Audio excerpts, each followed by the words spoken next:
ഏറ്റവും പ്രിയപ്പെട്ട എന്നോട്. നോവലിലെ കേന്ദ്ര കഥാപാത്രമായ അതിഥി ശ്രീനിവാസൻ പുതിയ ജോലി തേടി കോഴിക്കോട് നിന്ന് ബംഗളൂരുവിലേക്ക് യാത്ര തിരിക്കുന്നു. 22കാരിയായ അതിഥിയുടെ ജീവിതത്തിൽ ഇതൊരു പുതിയ തുടക്കമാണ്.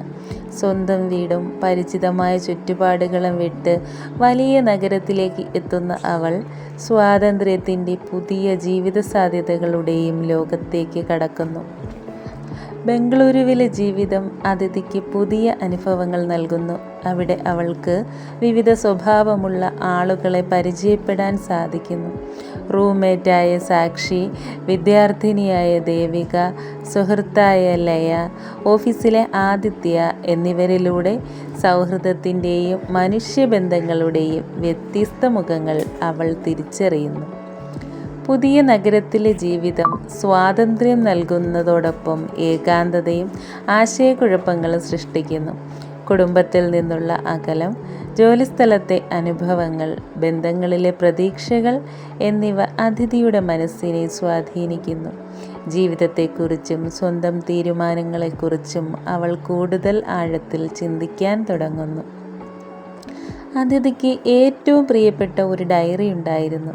ആ ഡയറി നഷ്ടപ്പെടുത്തുന്നത് അവളെ ഏറെ വിഷമിപ്പിക്കുന്നു. എന്നാൽ നഷ്ടപ്പെട്ട ഡയറി തിരികെ നൽകാനായി അവളെ തേടിയെത്തുന്ന ശരൺ വാസുദേവ് അതിഥിയുടെ ജീവിതത്തിലേക്ക് കടന്നു വരുന്നു.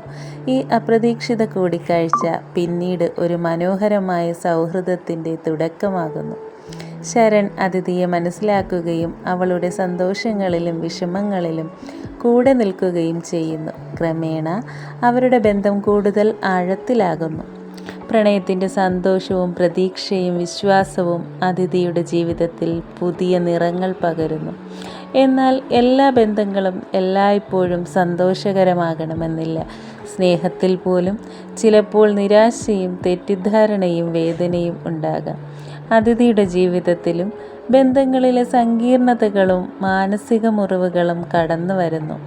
പ്രണയം എന്നത് ഒരാളെ മാത്രം ആശ്രയിക്കുന്നതല്ലെന്നും സ്വന്തം വ്യക്തിത്വം നഷ്ടപ്പെടുത്തുന്നതുമല്ലെന്നും അവൾ ക്രമേണ മനസ്സിലാക്കുന്നു. കുടുംബ ബന്ധങ്ങൾ, സമൂഹത്തിൻ്റെ പ്രതീക്ഷകൾ, സ്ത്രീ എന്ന നിലയിൽ നേരിടേണ്ടി വരുന്ന സമ്മർദ്ദങ്ങൾ, വ്യക്തിപരമായ തീരുമാനങ്ങൾ എന്നിവ അതിഥിയുടെ ജീവിതത്തിൽ സംഘർഷങ്ങൾ സൃഷ്ടിക്കുന്നു. അവൾ തൻ്റെ ജീവിതത്തെ മറ്റുള്ളവരുടെ കാഴ്ചപ്പാടിലൂടെ മാത്രം വിലയിരുത്താതെ സ്വന്തം മനസ്സിനോട് ചോദ്യങ്ങൾ ചോദിക്കാൻ തുടങ്ങുന്നു. ജീവിതാനുഭവങ്ങളിലൂടെയും സ്നേഹത്തിലൂടെയും വേദനകളിലൂടെയും അതിഥി കൂടുതൽ പക്വത നേടുന്നു. മറ്റുള്ളവരുടെ അംഗീകാരത്തിനായി മാത്രം ജീവിക്കുന്നതിന് പകരം സ്വന്തം ഇഷ്ടങ്ങളെയും സ്വപ്നങ്ങളെയും വ്യക്തിത്വത്തെയും അംഗീകരിക്കേണ്ടതിൻ്റെ പ്രാധാന്യം അവൾ തിരിച്ചറിയുന്നു. നോവലിൻ്റെ ഏറ്റവും പ്രധാനപ്പെട്ട ആശയം ഇതാണ്: നമ്മൾ സ്നേഹിക്കുന്നവരുടെ പട്ടികയിൽ പലപ്പോഴും നമ്മെ തന്നെ മറന്നു പോകുന്നു. എന്നാൽ സ്വയം അംഗീകരിക്കുകയും സ്വന്തം സന്തോഷത്തിനും മനസ്സിനും വില നൽകുകയും ചെയ്യുന്നിടത്താണ് യഥാർത്ഥ ജീവിതമാറ്റം ആരംഭിക്കുന്നത്. നോവൽ അതിഥിയുടെ അനുഭവങ്ങളിലൂടെ ഈ തിരിച്ചറിവിലേക്ക് വായനക്കാരനെയും നയിക്കുന്നു. ഏറ്റവും പ്രിയപ്പെട്ട എന്നോട് പ്രണയകഥ മാത്രമല്ല, സ്വന്തം ജീവിതത്തെ സ്നേഹിക്കാനും പ്രതിസന്ധികളിൽ തളരാതെ മുന്നോട്ടു പോകാനും മറ്റുള്ളവരെ സ്നേഹിക്കുന്നത് പോലെ തന്നെ സ്വയം സ്നേഹിക്കാനും പ്രേരിപ്പിക്കുന്ന ഒരു ആത്മാന്വേഷണ കഥ കൂടിയാണ്. പ്രണയത്തിൻ്റെ സൂക്ഷ്മതകളും ആധുനിക ജീവിതത്തിലെ വ്യക്തിബന്ധങ്ങളുടെ പ്രശ്നങ്ങളും നോവലിൽ പ്രധാനമായി പ്രത്യക്ഷപ്പെടുന്നു.